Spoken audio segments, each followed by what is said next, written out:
This is Democracy Now! I'm Amy Goodman. As we turn to longtime civil rights leader Reverend Barber, who was convicted Thursday of trespassing for staging a 2017 protest against gerrymandering and attacks on health care at the North Carolina Legislature. We, the jury, by unanimous verdict, found the defendant, William Barber II, to be guilty of second-degree trespass. Barber was convicted of a misdemeanor charge by a Wake County jury for not leaving the North Carolina General Assembly as ordered after he organized a sit-in at the legislative building when Republican leaders refused to meet with him about concerns with voter identification requirements and redistricting plans that would weaken the power of the black vote. Reverend Barber said he took the case to a jury because he and others have a right to protest in the building. Similar arrests took place almost weekly from 2013 until last year during the Moral Monday demonstrations that he organized protesting actions by the Republican-controlled North Carolina Legislature. Hundreds of people were arrested, but many of the charges were later dropped. This comes as charges were dropped for a separate protest in Georgia against Democratic Senator Nikema Williams and 14 others who were arrested last November during a protest at the Georgia State Capitol after a closely contested gubernatorial election. While Barber was convicted in North Carolina, their cases were dismissed Thursday in Georgia.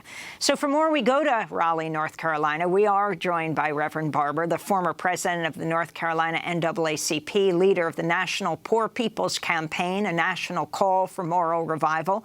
This Wednesday, he'll join with faith leaders and religious groups in Washington, D.C. for a march to the White House to protest the Trump administration's attacks on the nation's most vulnerable communities. Reverend Barber, it's great to have you with us. Talk about what happened to you on Thursday. Talk about this verdict and why you were protesting back in 2017, though you've had many protests since. Well, thank you so much, Amy. And you see, you got me up early, even as I'm continuing to exercise so we can keep doing the work we're called to do. 2 years ago, about 50 people, doctors, mothers with cancer, mothers who had children who died for the lack of health insurance, preachers and veterans went in to deliver letters to the Speaker of the House and the Senate Pro Tem leader who had refused consistently to even meet with us for years. Our Constitution, Article 1, Section 12, says we are to instruct our legislators at the General Assembly. We went there and when they would not let us into offices, they blocked the offices, said that the offices were locked. We then chanted scripture like Isaiah 10, woe unto those who legislate evil and rob the poor of their rights. We quoted statistics about the 500,000 people in our state being denied health care, 346,000 white, over 140,000 people of color, and 30,000 veterans. We talked about the number of people who were dying, and we read the Constitution.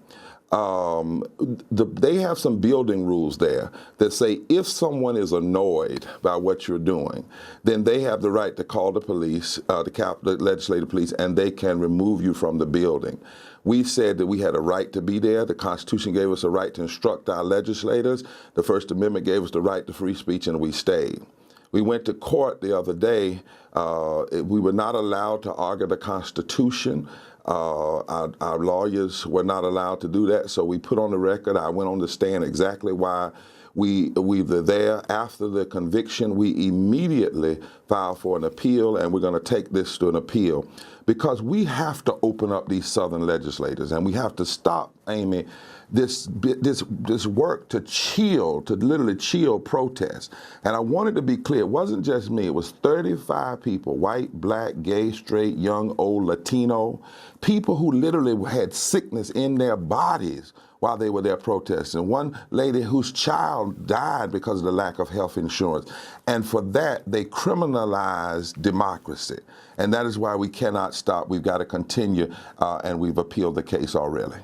I want to ask you about the connection you make between gerrymandering and health care. Not obvious on the face of it. It's not, and we must start connecting systemic racism, most seen through systemic voter suppression and gerrymandering, poverty, the lack of health care, environmental devastation, and the war economy. Let me make the connection. In our state, we just found out the other day that our legislators, while I was being convicted, it came out that they actually lied to a federal court. They lied to a federal court about their racist redistricting plans, said they could not fix them because the state had already ruled, one court, that our legislature is unconstitutionally constituted because of racist voter gerrymandering. So they're in office not because they won, but because they cheated. More people voted for progressives, but because of racist gerrymandering, they're in office. Now what they do is they use the power that they've obtained through racist gerrymandering to deny health care to 500,000 people, to deny living wages, to attack women, to attack the gay community.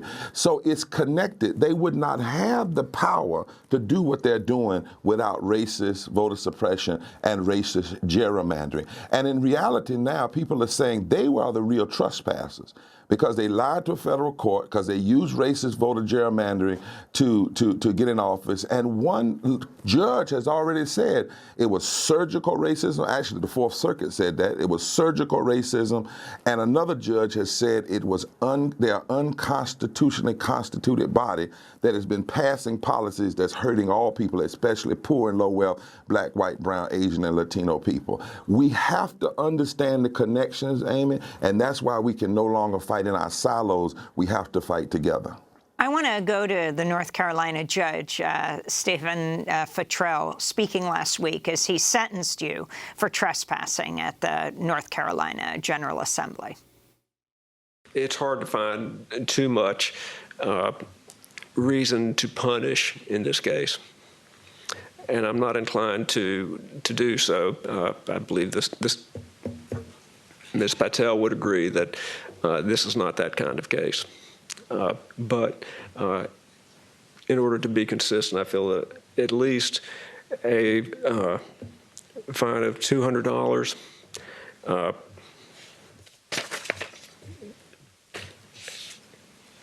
court costs, a minimum sentence of 1 day, maximum 2, to be suspended, defendant on unsupervised probation. Is there an option for community service? Because he would do that in his sleep. I don't think he knows how to do anything but community service. And I don't mean to make light of it. I've pondered that about, isn't his life an example of service, community service? So that's the judge. This is Reverend Barber when he was questioned about the volume of his voice at his protest in 2017, for which he was arrested for trespassing. Is it your testimony that you were not yelling in that video? I would never characterize call and response, preaching, reading the Constitution, reading scripture as yelling. Yelling insinuates a whole nother type of state of mind, that you are somehow angry or whatnot. I was in a situation where I was using the voice that I've been given, and I was reciting in call and response the Constitution, passages of scripture, and statistics about people that are hurting in this state because of denial of health care. But your voice was louder than it is right now, wasn't it? My voice, I'm not reciting. Yes, I'm not reciting the Constitution. I'm not. On that day, it was louder than it is right now, correct? Sure. But it's your testimony that you were not yelling in that video. I would not characterize yelling. And that perhaps you can make your voice even louder than that. I don't know how you characterize it. I'm a preacher. And in the African-American tradition of preaching, in the evangelical tradition of preaching, in the Pentecostal tradition of preaching, there are ebbs and flows in our voice. That's all I can share with you. So that is Reverend Barber in court being questioned. Reverend Barber, would you like to pardon the pun, amplify on what you were saying there, and also talk about what time the legislature went into session that day? Yeah, well, actually, that is interesting because the legislature didn't even go into session until 5 hours after we were there. We came in the morning. We had a right to be there. The Constitution says we have a right to instruct our legislators at the General Assembly. Our Constitution says beneficent provision to the poor, the widow, the orphan, and the unfortunate is the first duty of a civilized and Christian state. Our legislature is in violation of all of that. When we got there, they closed the doors, told us that the offices were not open, so there was no one in the offices when we were outside of the offices, according to them. And we asked them, what decimal level is free speech? You can't regulate the decimal level of free speech. We won cases years ago when they once used to tell us, Amy, we couldn't even come in the building. When the first people were arrested tomorrow Monday, they said we had to stay outside on the side. We went in the building and the judge ruled, no. In fact, there was a Supreme Court case that pushed it. You can't tell people they can't be in the building in the rotunda. So really, the concern here is not even how loud the voice was. What they were arguing was, if anyone complains, now listen to your audience, this is where we are. This is a criminalization of democracy. If anyone complains and says that it bothered them, then they call the police and the police can remove you, and they can complain anonymously. That is dangerous not only for people that were there with me, but it could be the other side. It could be somebody else that's there for a whole nother reason. Free speech has to be free speech, the right to instruct your legislators at the place where they work. They also told us, well, you can meet with them by Twitter and email, or you could go out in the community and meet with them. That's not what the Constitution says. And so this is a very serious case, and we're going to have to push these things across the country. I understand there's some Southern legislators where they make it a felony to be inside of the state capitol.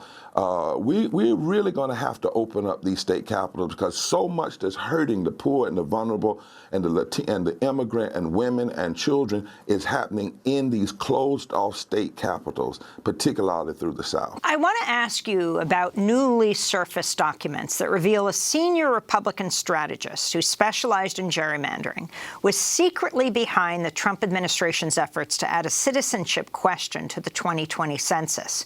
When the strategist, Thomas Hoffler, died in August, he left behind a computer hard drive full of his notes and records. His estranged daughter found the documents, among them a 2015 study that concluded that adding the citizenship question to the census would, quote, be advantageous to Republicans and non-Hispanic whites and would clearly be a disadvantage to Democrats, unquote. Can you talk about Thomas Hoffler's history in your state, North Carolina, Reverend Barber? I can, and let me talk about this, Amy, from a Southern perspective. I could talk nationwide, but let me talk from a Southern perspective and speak to why this is so important for the whole nation and for progressive politics. You know, it was Hoffler, and then, Trump also tried to appoint a lawyer from here, Thomas Ford, who in fact was also involved in racist voter suppression and gerrymandering. And actually, the Republicans in Washington, D.C. blocked 3 black women from even getting a hearing in order to try to promote somebody who is known to be engaged in white supremacy policy and voter suppression.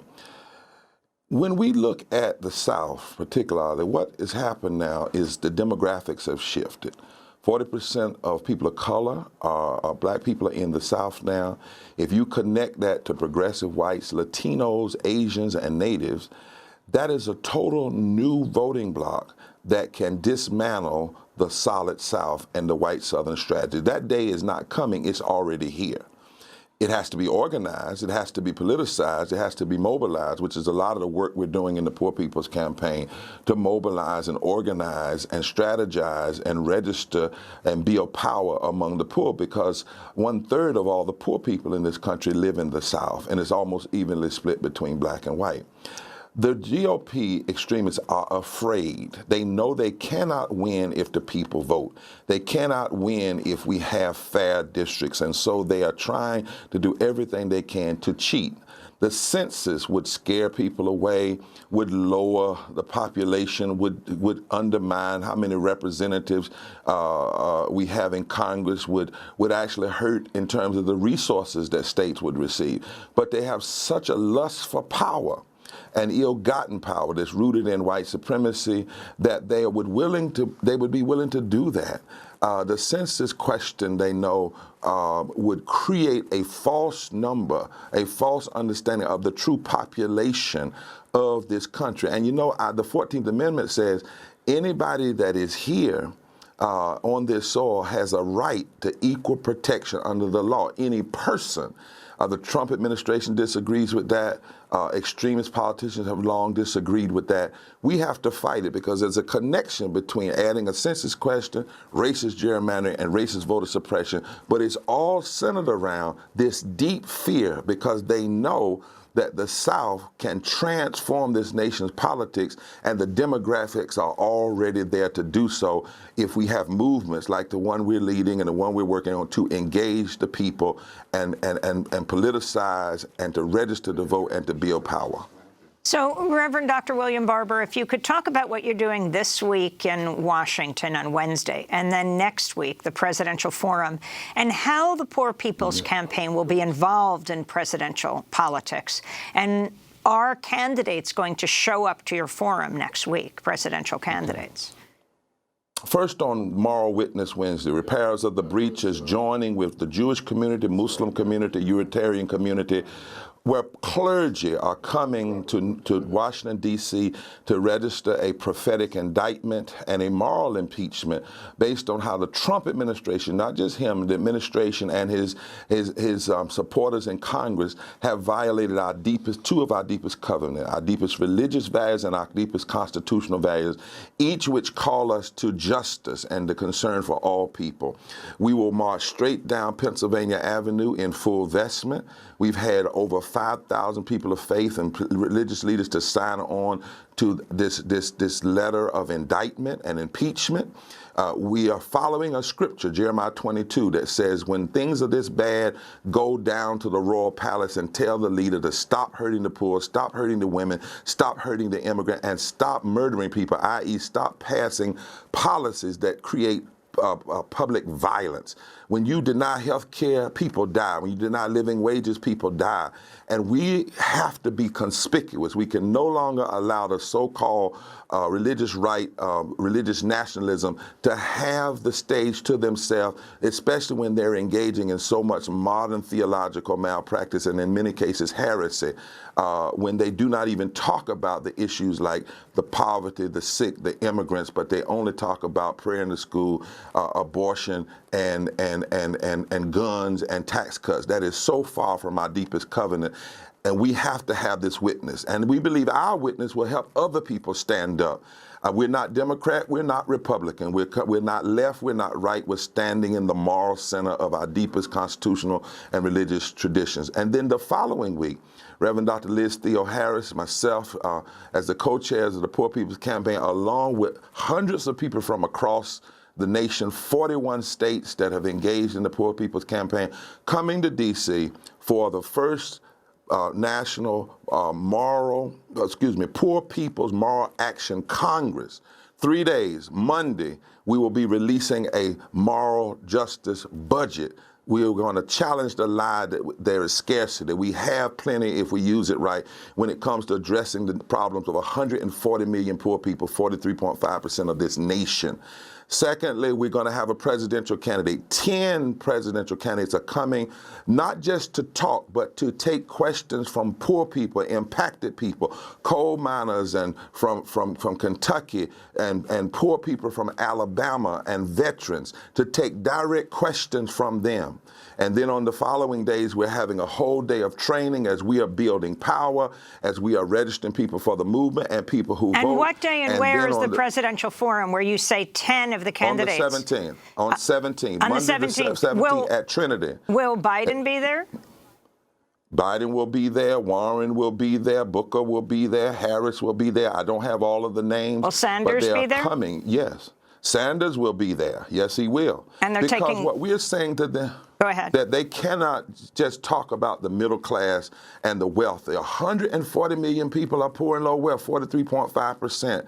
We have to deal with systemic racism, poverty, ecological devastation, a war economy. We're going to have to leave it there, but we thank you, engage. Reverend Dr. William Barber, for joining us, co-chair of the Poor People's Campaign, president of Repairers of the Breach. I'm Amy Goodman. Thanks so much for joining us.